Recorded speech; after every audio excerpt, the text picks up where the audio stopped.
Hi everyone and welcome back. It's Mindy with Mindy Egan Design, and today I have two cards to share with you using the Chameleon stamp set from Lawn Fawn, and this is just a different way to color in your little critters. Now first I'm going to start off with some Canson watercolor paper. This is just a really affordable paper to use for this technique.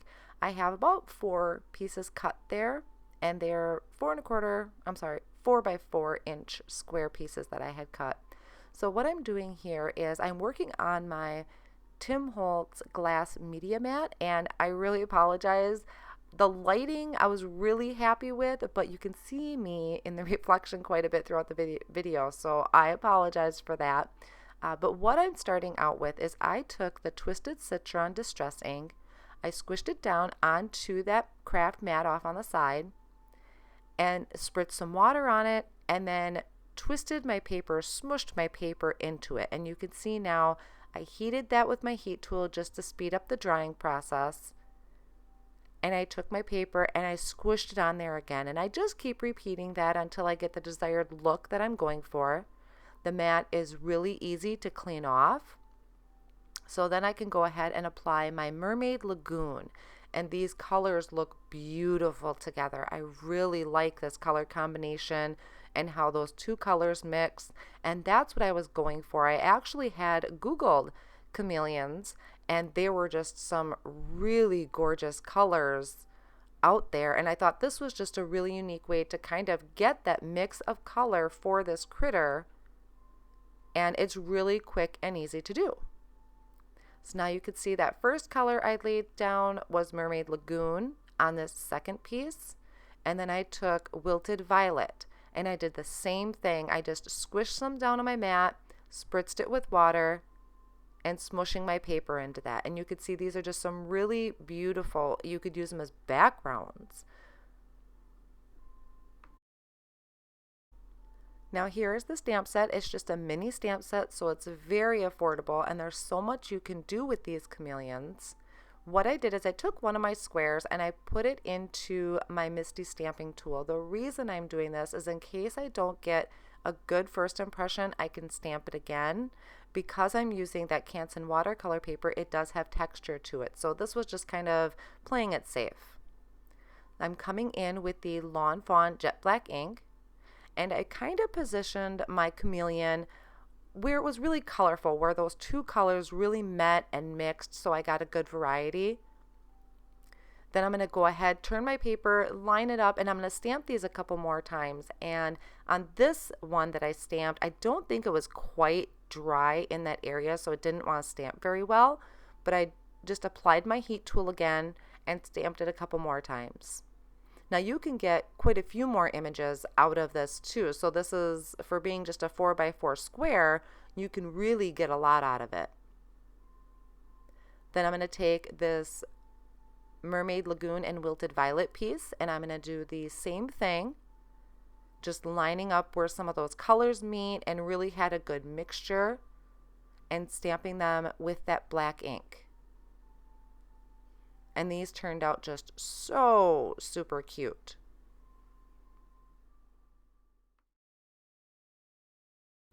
While I had my Misty tool out, I'm going to go ahead and stamp a few of the branches. I knew that I wanted to have 2 of the chameleons on a card, so I made sure to have a branch for each one of them. And since I'm doing 2 cards, I'll have 4 branches. And I'm just moving my cardstock around so I don't have to change out my stamp each time. Then I'll take some of this Twisted Citron Distress ink, and I'm going to stamp out a few of these leaf bunches, and that'll just tie in with the rest of my colors on my card. Then I'll come in and I'm going to do some quick Copic coloring here. I'm laying down E31, which is the lightest color, and then I'll come in with E35 is my mid-tone, and E37 is going to be my darkest.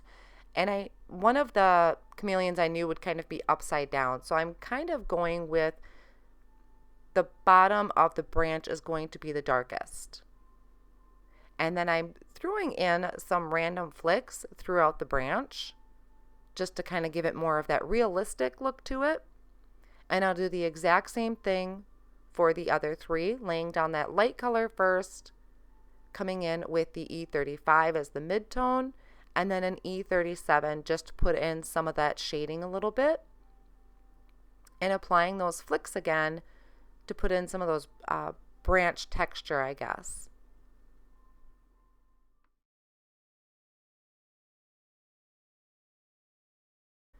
I'll use the coordinating die to cut out my branches, and I'll have to run this through multiple times. And I'm just holding that down with Post-it tape. It's just a really nice low tack tape. Doesn't rip my paper and holds my dies into place. Now with the chameleons, I did use micropore tape to hold those in place because it was textured. I wanted to make sure it really stuck, and that Post-it tape tends to not hold very well on texture paper. And I had just laid out there all of my cute little critters. Now I'm going to do some ink blending, and I just wanted to show you this. This is how I store my ink blending sponges. They're just in these little pockets that I labeled, so that way each one has a sponge. I don't have a lot of room where I craft, so this is a great space saver for me. I'm not real happy with it because I don't like my ink sponges so juicy, but it is a space saver. So now I'm using Bristol Smooth cardstock. This is 4 1/4 by 5 1/2. I laid down a layer of the crushed olive and then coming back on top with Mowed Lawn. And I just used that crushed olive as a base, and it really mixes well together. And then just splattering with some water and dabbing that up with a paper towel. Now here I have some of the green plaid from the Perfectly Plaid paper pack from Lawn Fawn, and I'm going to die cut out this dotted rectangle from each piece, my ink blended and my plaid panel. So there I have those ready. Then I'm going to take the stitched circle die from Lawn Fawn, and I'm going to cut that out of the center of each of these pieces too. So this is going to give me 2 cards, and I will have all of my supplies listed down below in the video description and on my blog as well, which I'll have linked to down below too. So there you can see I have 1 cut. Then I'm going to line up my second one on the ink blended panel and die cut those out. So now I have these 2 panels and 2 circles, and I'm just going to flip flop. And these colors just really coordinate great together. Here I have a chocolate bar panel cardstock and paper bag. I love these browns of cardstock, and I die cut each from the stitched wood grain background die. So now I have my panels ready, and I just took a piece of cilantro cardstock and die cut some grassy edges for it. So I'll have that for the bottom of both of my cards. I did that twice, and just lightly threw on some Distress Oxide just for a little bit of extra something for it.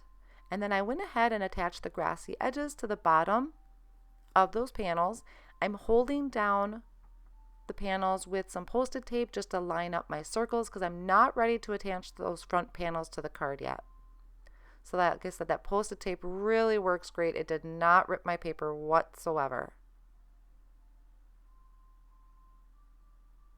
And then I can come in and do my sentiment, and I'm going to do the same sentiment on the bottom of each card, so they're going to be exactly the same. I'm going to use my Misty tool for this, and I'm just going to line this up at the top, hold that down with my magnet in my Misty tool, and then I'm bringing in that sentiment and lining it up at the bottom. And I'm going to use the grid on the door of my Misty to help make sure that these are straight. Getting that nice and centered.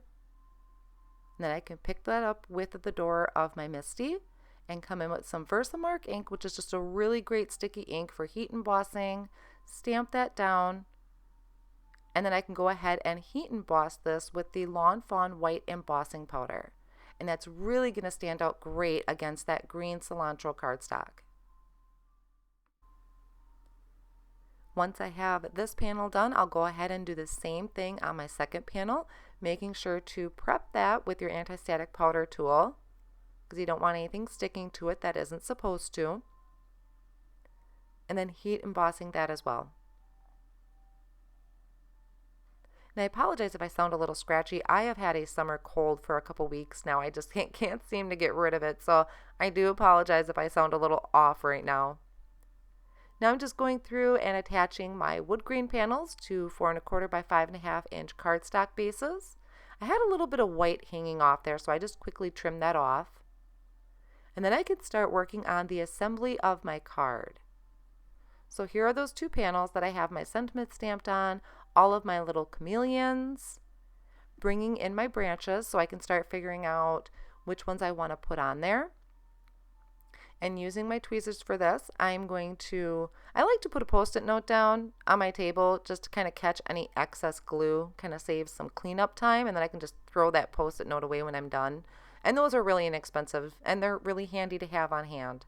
So you can see I'm just tucking in the edge of these branches to the inside of that circle. I'm not necessarily attaching these to the entire card yet. I just want to get these tucked where I want them to on the edge. So it kind of looks like they're peeking out of the side. And I'm using my liquid Lawn Fawn glue for this, which is a really great glue. It's got a nice small tip, so it's really easy to use this for these little pieces like that.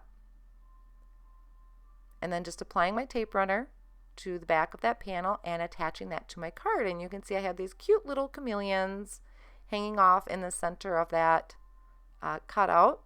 And I'll do the same thing for this card, tucking in my branches off on the side and then applying tape runner. You could also very easily turn these into a shaker card too. That's a great idea to use. I haven't done a shaker card in a while, but that's something you could also do for these too. And just as a last finishing touch, I'm adding in my little leaves that I had die cut out, and I'm just putting them on the tips of the branches. And that will finish off 2 cards. And since I did have extra, I'm going to go ahead and add those to the inside of the card. I don't decorate the inside very often, so I thought that was really cute to have these little guys as a surprise in the inside. And I had been playing off camera beforehand with different mixes of distress inks, and I created a rainbow of chameleons. These are really cool in any color. You just take a variety of inks and do some smooshing. So I just wanted to show you another idea you could use is creating a rainbow of them. So I really hope you enjoyed this technique, and thank you very much for joining me today. If you did enjoy the video, please give it a big thumbs up and subscribe to my channel if you haven't already done so. You can click the bell, and that means you'll get notified when I have any new videos coming out. Thanks again, and I'll catch you next time.